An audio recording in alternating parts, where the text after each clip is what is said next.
محاورہ ایسے الفاظ یا الفاظ کے مجموعے کو کہتے ہیں جن کا حقیقی یعنی لغوی معنی جو ہے وہ مراد نہیں ہوتا، بلکہ ایک خاص مجازی معنی یا جو رائج معنی ہوتا ہے وہ مراد لیا جاتا ہے۔ یہ ایسے معنی ہوتے ہیں یا ایسے الفاظ ہوتے ہیں جو صرف اہل زبان ہی سمجھ سکتے ہیں، جیسے کہ انگلش میں کچھ فریزز ہوتی ہیں اور ان کے مخصوص معنی ہوتے ہیں۔ مثلا ایک محاورہ ہے آسمان سر پر اٹھا لینا یا آسمان سر پر اٹھانا، یعنی شور مچانا۔ اگر کوئی شخص جو اہل زبان نہیں ہے صرف لفظی معنی پر غور کرے تو کبھی نہیں سمجھ پائے گا کہ آسمان کیسے سر پر اٹھایا جاتا ہے، کیونکہ وہ صرف لفظی معنی پر غور کرے گا جبکہ معنی مجازی ہیں۔ ایک بات یاد رکھیے، محاورے کے آخر میں ہمیشہ نون الف لام مصدر آتا ہے جو جملے کی مناسبت سے تبدیل ہوتا ہے۔ آئیے محاورے کی کچھ مثالیں دیکھ لیتے ہیں اور پھر کسی ایک محاورے کی تفصیل بیان کروں گی۔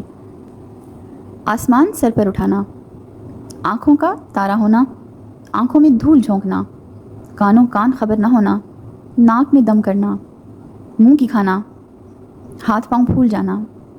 آپ نے ایک چیز نوٹس کی ہوگی کہ ان تمام کے آخر میں نون الف لام مصدر ہے، تو یہ اس چیز کی علامت ہے کہ جو محاورے ہیں وہ زیادہ تر اسی علامت کے ساتھ آتے ہیں۔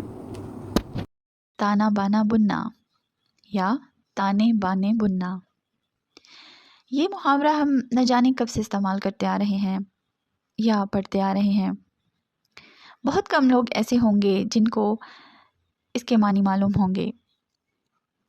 تانا اس دھاگے کو کہتے ہیں جو لمبائی میں تانا جائے، بالطول، اور بانا اس دھاگے کو کہتے ہیں جو چوڑائی میں تانا جائے، یعنی بلاتس۔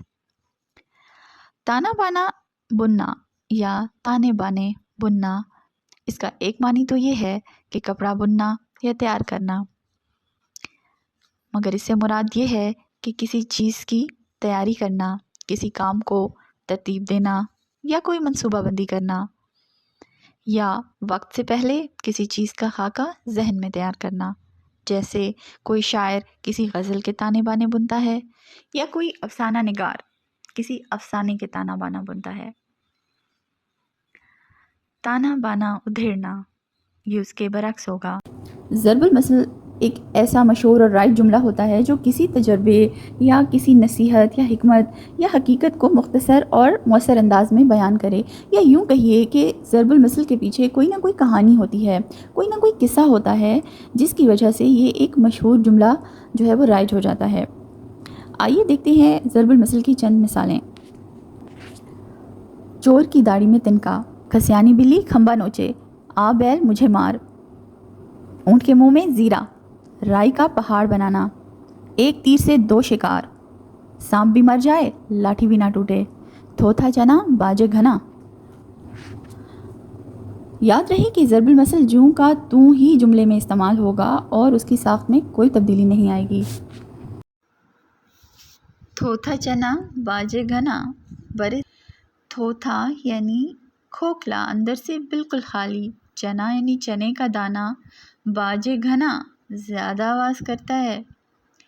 قدیم زمانے میں کسان جب چنے یا اناج کو ہلاتے یا چھانٹتے تھے تو دیکھتے تھے کہ جو دانے اندر سے خالی یا خراب ہوتے ہیں وہ کڑکڑاہٹ پیدا کرتے ہیں اور زیادہ آواز پیدا کرتے ہیں، جبکہ بھرے ہوئے اور عمدہ دانے نسبتاً کم آواز پیدا کرتے ہیں۔